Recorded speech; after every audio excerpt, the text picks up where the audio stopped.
Hello, myself Dr. Navin Agrawal, Professor in the Department of EMT. Today I am discussing otosclerosis.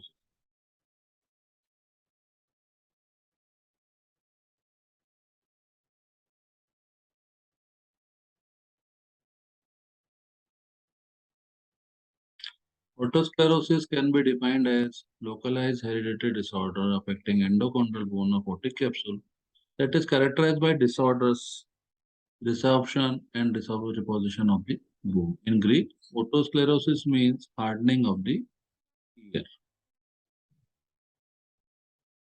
So historically, in 1704, Valsalva described hearing loss due to fixation of the stapes after meticulous postmortem dissection of.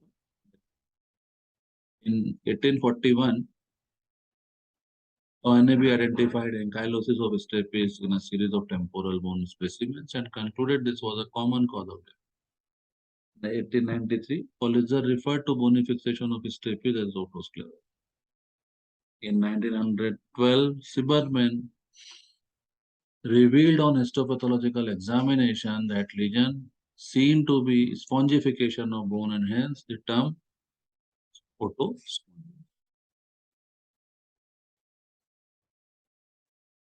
Epidemiology.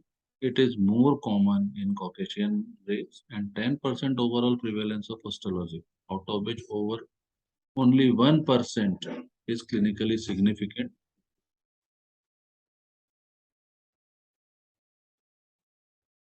Okay. Females are more commonly affected and the most common prevalent, it is most common prevalent, more commonly prevalent in the age group of 15 to 45 years of age. It also progresses during pregnancy in 17. You can see this slide, the normal ear, showing how the sound conduction is there via the aortic canal through the tympanic membrane up to the ossicles and up to the whole window, from where nerve starts for the transduction.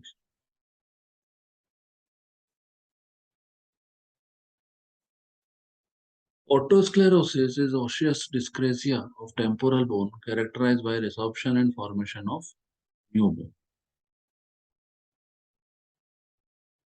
Here you can see new bony growth for the bit of stapes.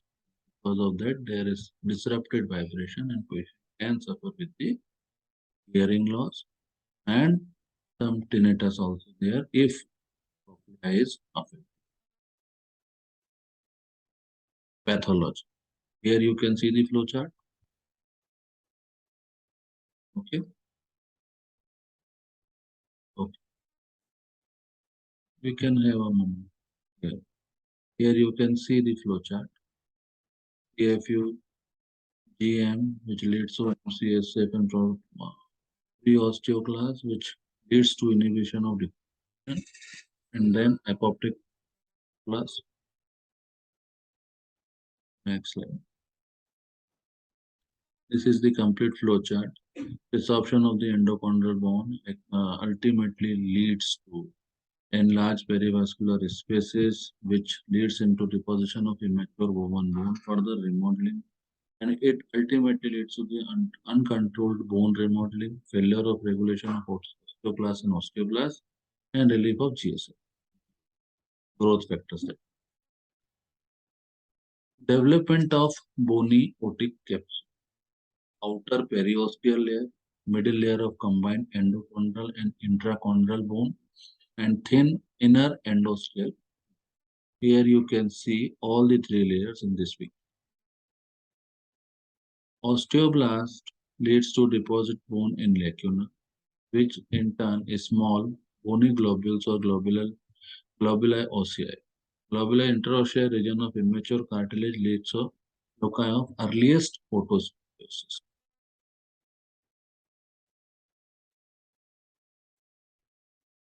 Okay. So, otosclerotic form. Here you can see otosclerosis, foot plate of the stapes with the through bony resorption by the osteoclast, then new bone formation by osteoblast, vascular proliferation and connective tissue. Phases of disease. There are two phases. One is active, also known as immature or autospongios. Another is inactive, mature phase, and known as the sclerotic. In active phase, there will be deposition of the immature woven bone, increased cellularity, high vascularity, dilatation of vessels, and Schwartz. Inactive mature otosclerosis leads to deposition of highly mineralized bone, thick and cellular mature bone. Otosclerotic activity resolved, vascular spaces become narrowed. This is the otosclerosis. You can see the mature types. Clinically or histopathologically or on the basis of the deposition, we can divide it into three parts, three types, that clinical otosclerosis, cochlear otosclerosis, and histology. Okay. Clinical otosclerosis, the lesions which affect the stapediovestibular joint or round window membrane and thus causing conductive hearing loss. Cochlear is otosclerosis that involves cochlear endosteum without affecting stapes and stapediovestibular joint, thus causing purely sensory hearing loss with no conductive. And histological otosclerosis in which lesion doesn't affect the stapes, stapediovestibular joint or cochlear endosteum, thus remains asymptomatic during life. Only histopathologically we can see the changes of otosclerosis. Understand? Ospathon. Here you can see the diagrams A, B, C, D. There are different types of otosclerosis which are causing a osteoclastic and ultimately leading to the osteoporosis. This is on the different sides of the foot plate. Here you can see the stapedius muscle, bone, and foot plate and otosclerotic lesion. The different sides.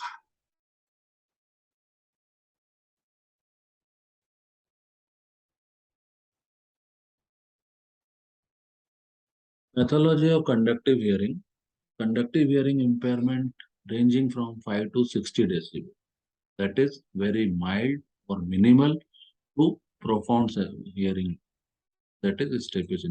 Earlier concept was an initial fibrous fixation, later bony ankylosis was thought as a cause of conductive hearing loss, but recent concept is that conductive hearing impairment correlated highly with and appear to be caused primarily by narrowing and impairment of the annular ligament, especially at the posterior stapediovestibular. The medullary mucosa over an otosclerotic focus often shows as fibrovascular proliferative response with hypertrophy, deposition of connective tissue, and increased vascularity substance. Substrate for the red vascular blood seen at otoscopy in patient that is known as the Schwartz sign or flamingo tint. Complete obstruction of the round window membrane means that stapes surgery in such an ear will not be successful. Round window closure may be diagnosed by intraoperative examination as well as by high resolution computed tomography scan image. Pathology of ISNH. Hyalinization and atrophy of spiral ligament. Cytokines released by the remote ligament reach the ligament, diffuse into the spiral ligament, upset the normal status of the cytokine control, disrupt fluid and ion hemostasis in the cochlea. This leads to the sensorineural hearing. Vestibular symptoms can be seen in 10 to 30% of patients associated with the steadiness, dizziness, or recurrent attacks.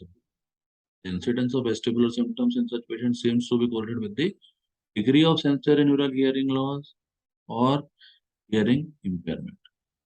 Papas like ganglion cells counts were significantly lower in patients who had vestibular symptoms.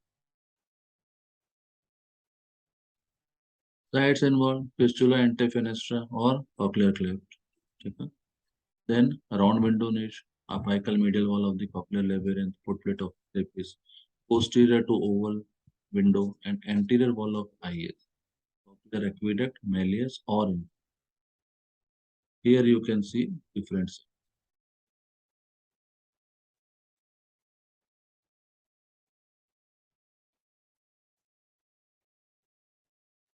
Normal otosclerosis progression begin fistula interfenestrum.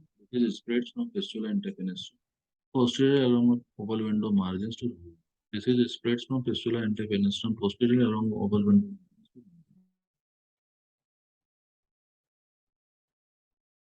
Etiology. There can be various genetic disorders which can lead to the sclerosis formation. Other than this, autoimmunity can play a role. Measles virus infection, sex hormones such as estrogen and progesterone. Inflammation, inflammatory factors, TNF alpha such as and TGF beta, IL-1, IL-6 can lead to the autosclerosis formation or environmental factor that is sodium. If patient is having the high intake of sodium fluoride, then it can lead to the sclerosis. Here also you can see the overall pathogenesis or chemical correlation with the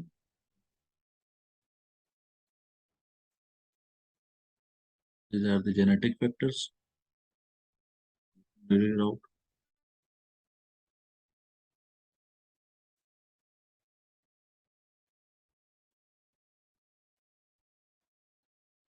Viral infections and increased expression of specific measles virus receptor CD46 is iso. The autosclerotic foot plates suggests us that viral infection can have an etiological factor in the formation of sclerosis. Elevated levels of anti-measles virus IgG have been also detected in parallel. Autoimmune disease, humoral autoimmunity type can lead to autosclerosis. Elevated circulating antibodies against type 2 collagen and type 9 collagen.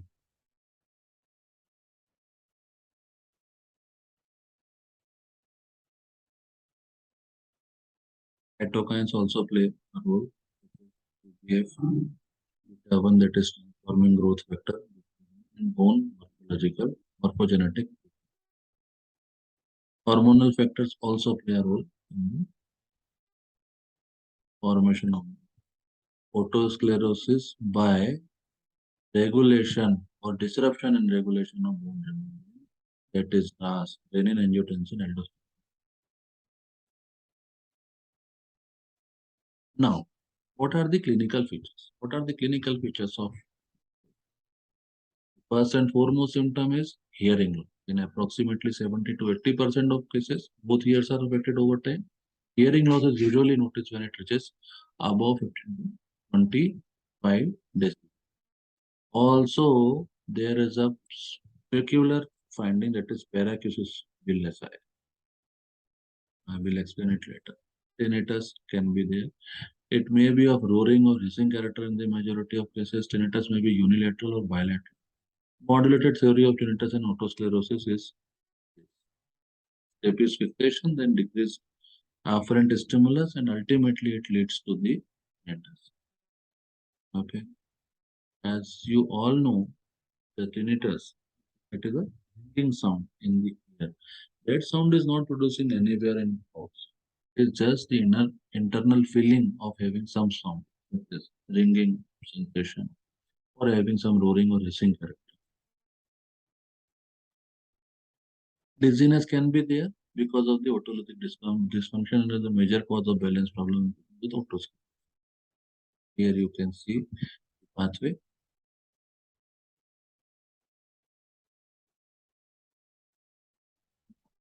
How will you, what is the tuning fork test as in the autosclerosis? In the early stages of the disease, Rennes test is negative at 256 because hearing loss affects only the low frequency. But in advanced diseases, as the disease progresses, Rennes test with the 512 and then with the 1024 Hz also become negative Rennes test with 1024 Hz tuning fork on the affected ear is an important finding. It is such a sensitive method that a stapes surgeon can make a decision for surgical intervention based on this finding. Results are tried, that is decreased perception of the low tones, decreased bone conduction of sound, negative in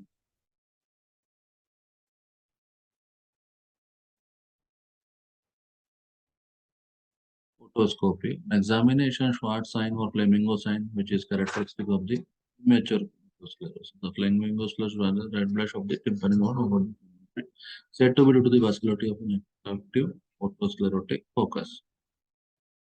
Investigations. What investigations would you like to do in otosclerosis? Radiological, another is radiology. Okay.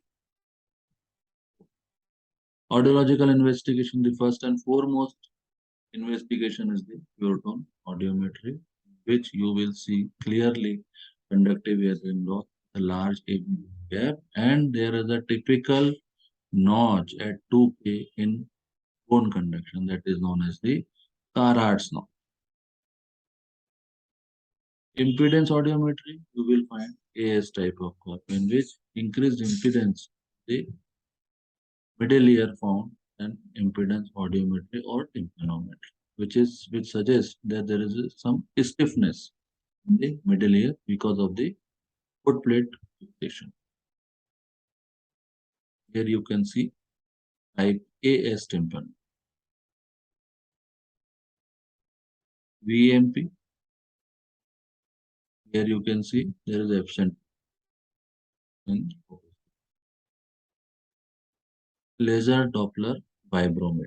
Laser Doppler vibrometry is a method that uses multiple frequencies for testing middle ear dynamics.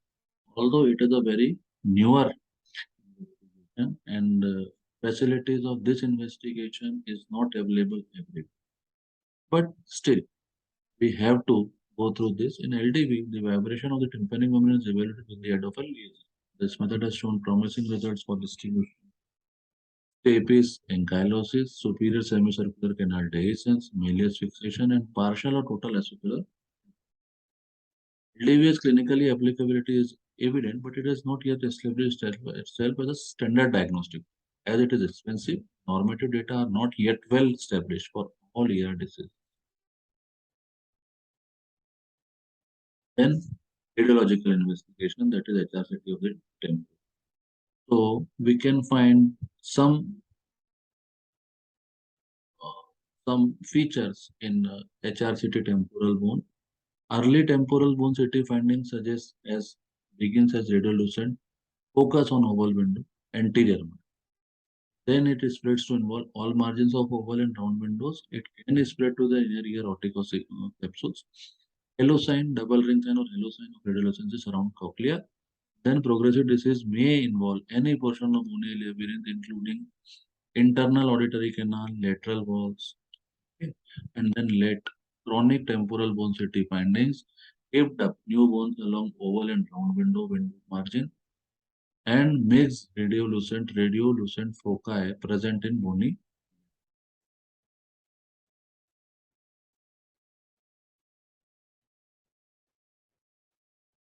So here you can see very well CT findings. Here, this is the diagrammatic representation of what we are seeing here in the of the temporal bone. As you can clearly see, there is otosclerotic involving the here. You can here is the otosclerotic foci.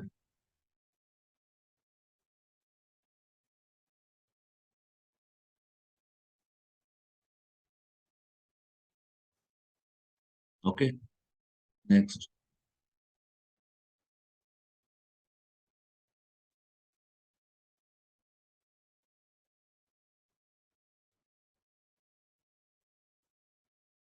Here also you can see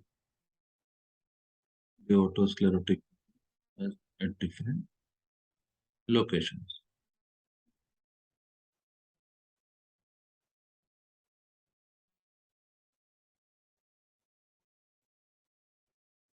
I'm taking some time this slide for just I want you to appreciate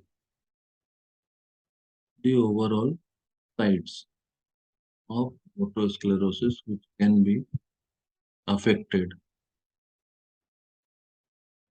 Now next, Simon Fanning city grading system of the otosclerosis. So there is a city grading system. Grade 1 is solely fenestrine, only fenestrine. Grade 2, patchy localized cochlear diseases with or without fenestrine. Grade 2. Grade 2A is to basic cochlear plan. Grade 2B to middle or optical, and grade 3 diffuse unfluent cochlear involvement, which that means it is involving almost all of the copy. So grade 1, grade 2, grade 2A, then grade 3. Now differential diagnosis. How will you differentiate it between the other diseases? Suppose a patient is coming to you with the hard of hearing with tympanic membranous intact. Okay. Then there are certain diseases which can also mimic with the otosclerosis, such as serous otitis media, passive otitis media, vanosclerosis, superior cerebral canal dehiscence, congenital stapes fixation, articular discontinuity, alias head fixation, otogenesis imperfecta, or Paget's. Okay, so there are certain diseases which you have to delineate or you have to rule out. Okay, treatment. How will you manage a case of otosclerosis? Is the most important in clinical way. That is medical management, surgical management, or therapy. Sodium, first of all, the medical management, which includes the sodium chloride tablets. What it does, it increases the calcification of new bone, causes maturation of active foci of otosclerosis, active lesion. For active lesion, we have to give 50 to 75 milligram per day sodium fluoride, which comes in the name of Otoflo. Maintenance dose can be given in the 25 ml per day. Although there are no proven data or proven benefits, but if patient is having immature sclerosis, then benefits can be demonstrated as fading of the positive short sign, stabilization of progressive SNHL, reduction of tinnitus, X-ray. In X-ray, we can see the recalcitrant side effects. The major side effects are included gastric imbalance and skeletal fluorosis, which is a very graded complication. This sodium chloride. Okay, you can have the look over the doses as well as the benefit. Now, next slide. Then biofilm. It reduces bone remodeling, reduction in rate of progressive sensory hearing loss in patients with cochlear otosclerosis.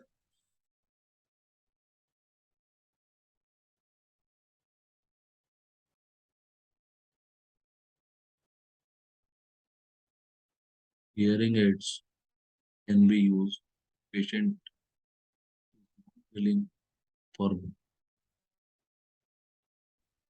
surgery or patient is having the cochlear otosclerosis, which leads to. So conventional hearing aids may play one of four distinct roles in the movement. As a primary treatment, hearing aids are a particularly effective method of managing conductive hearing impairments. As the patient ages, the conductive impairment may become mixed and recruitment may become in combination with surgery in far advanced otosclerosis. Hearing aids may provide useful function not obtainable with single modality. During post-stapedectomy rehabilitation with hearing aid likely to be the sensory neural rather than a conductive hearing loss that is being rehabilitated. Okay, and the rescue treatment many years after surgery for otosis, hearing aid is likely to be needed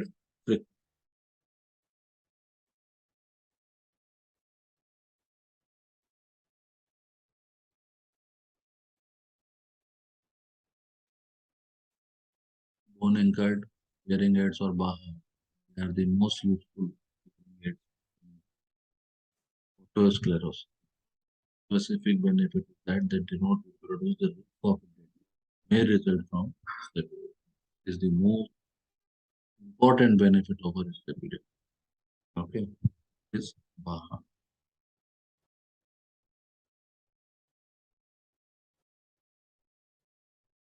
Now direct acoustic cochlear,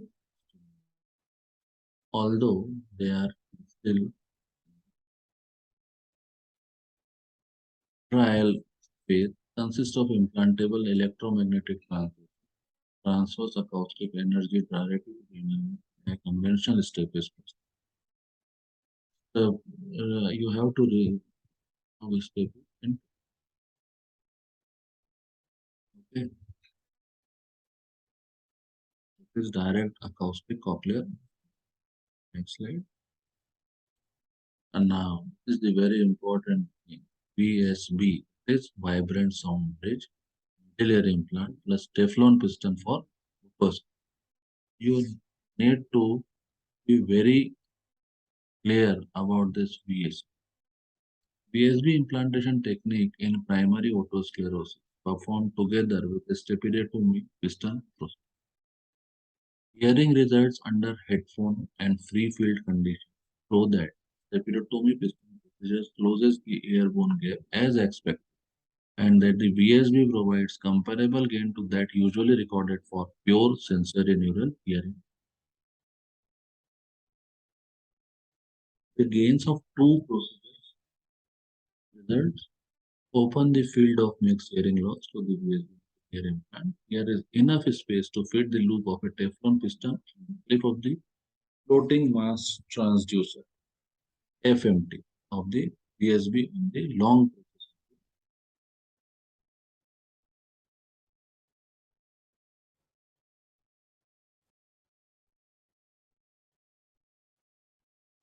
just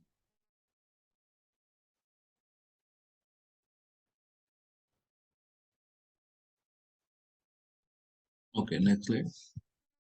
Now comes the surgical part. The indications are progressive conductive hearing loss in the setting of central flip, airborne gray band greater than 20 decibel in at least three frequencies, sclerosis with status plate fixation, trauma-induced lip plate fracture or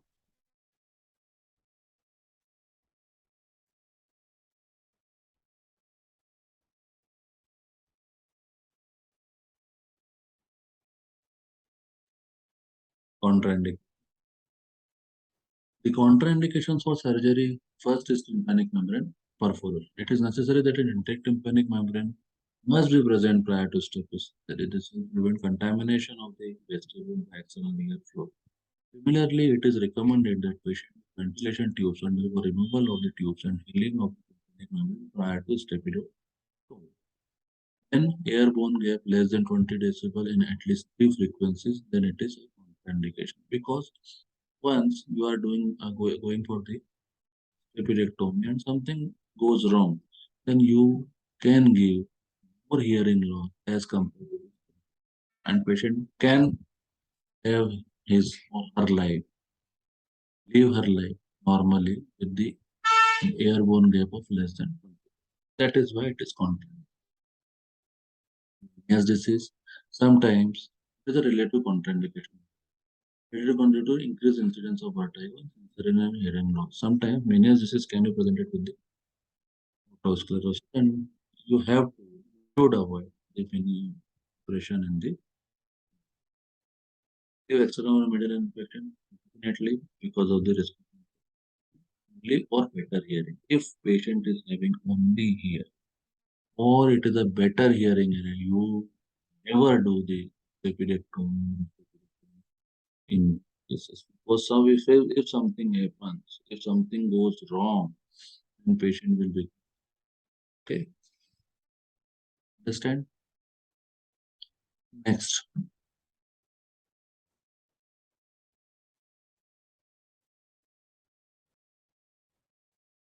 Now, the anatomical landmarks of the that is the horizontal segment of the facial nerve, pyramidal eminence, promontory, malleus, cochleariform process, or round window.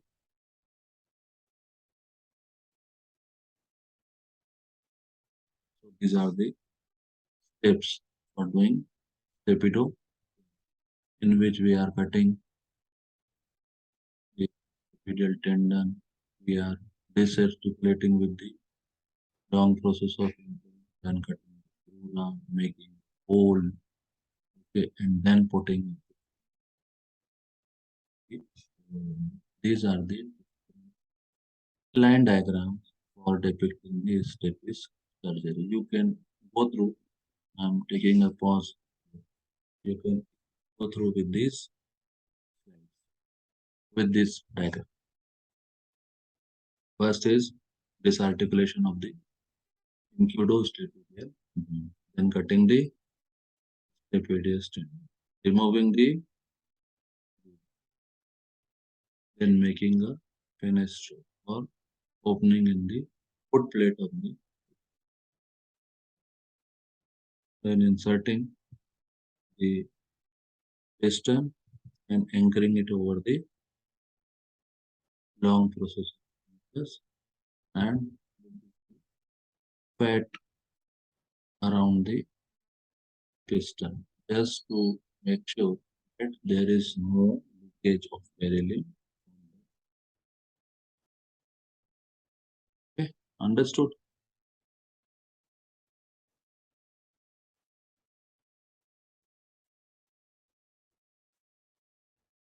This is staphylectomy, okay, in which you are removing the part of the foot. It is on your just not making the hole. You are removing the foot plate. Staphylectomy. You are actually removing this staphylectomy on staphylectomy मतलब means making a hole. Okay, these are the different.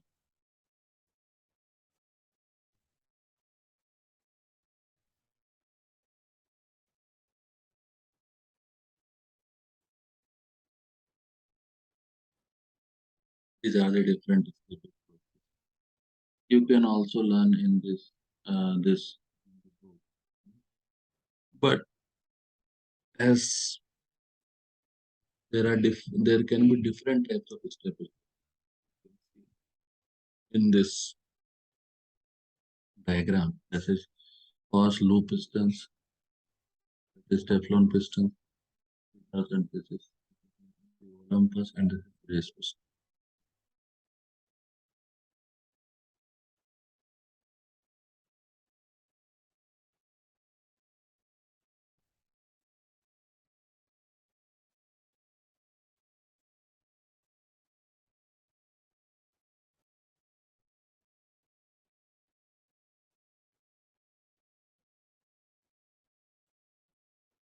Some other type of pistons, the piston, soft clip, native bond step is processed by cars, and Smart 360 degree. These are the most advanced 360 degree. You can have a look.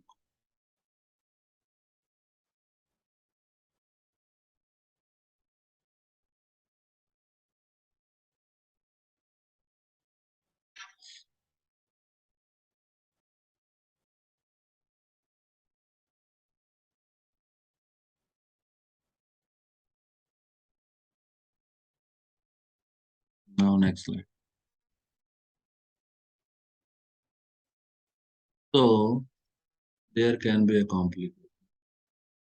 Stapes surgery that is known as, so patient is having some high pressure.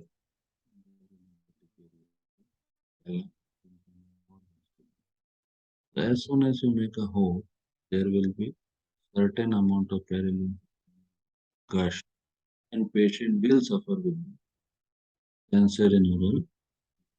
That is a complication of epidemic. Rapido. Okay. Then we are making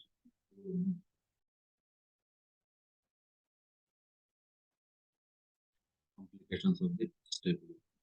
Just as structure like beryllium gusher can lead to cancer in patient doesn't improve with this or such in our injury can be or it is in close relation with for a type beryllium fatigue, reparative granuloma, discomfort to loud noise, alteration in taste because of the cutting of the quadrant canal, cholesteatoma or melanoma. So this is just good.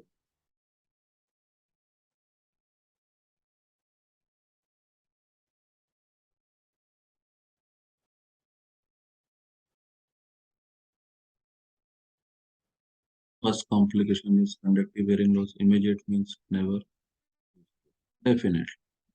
If you are finding that where is still going to the operated ear, drainage is negative on table, that means immediate. That means there is no improvement after surgery. Okay. Your technique was faulty. Something happens doesn't cause the which doesn't allow the sound to travel via the bones to the three causes of failures are particularly reported. These are the processes displacement, autonomic incus erosion, or bony regrowth of the bony regrowth over the fenestration still ongoing. Vertigo can be there, transient disequilibrium, or vertigo is where most operatively is common and can be managed with the vestibular sedatives.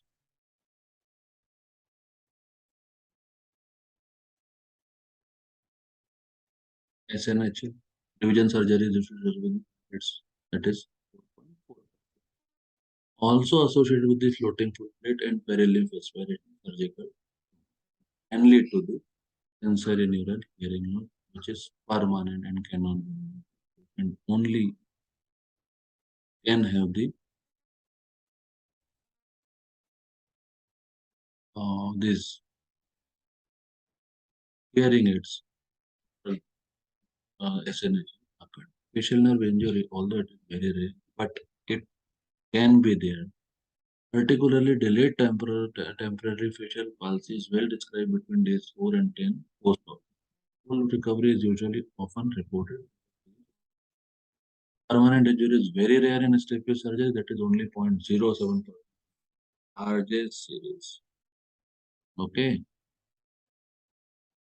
Next, perilymphatic fistula, as you all know, can be a permanent perilymphatic fistula, which is persistent or fluctuating, which is characterized by the persistent or fluctuant hearing aid. A positive fistula test may be present in cases. The greatest risk factor for a fistula is repeatedly reported as having been the use of gelatin sponge to seal a stapedectomy. That is the most common. Treatment should be prompt. Okay. Reparative granuloma. This is a well recognized cause of early post stapedectomy or stapedectomy hearing impairment. The term granuloma is a misnomer. It refers to granulation tissue formation around the stapes prosthesis and the oval window, which may extend into the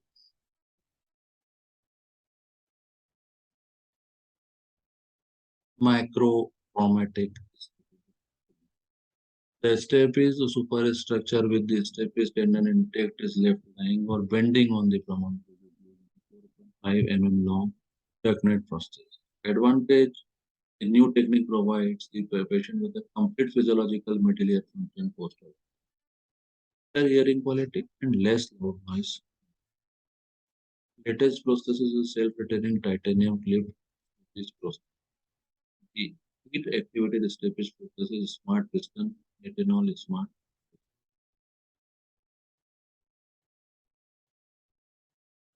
Okay, so here we stop our presentation. I think you have gone through the otosclerosis in a very broad way. Definitely, you have to learn with the book. And next time, I think you will be able to present with the author. Thank you.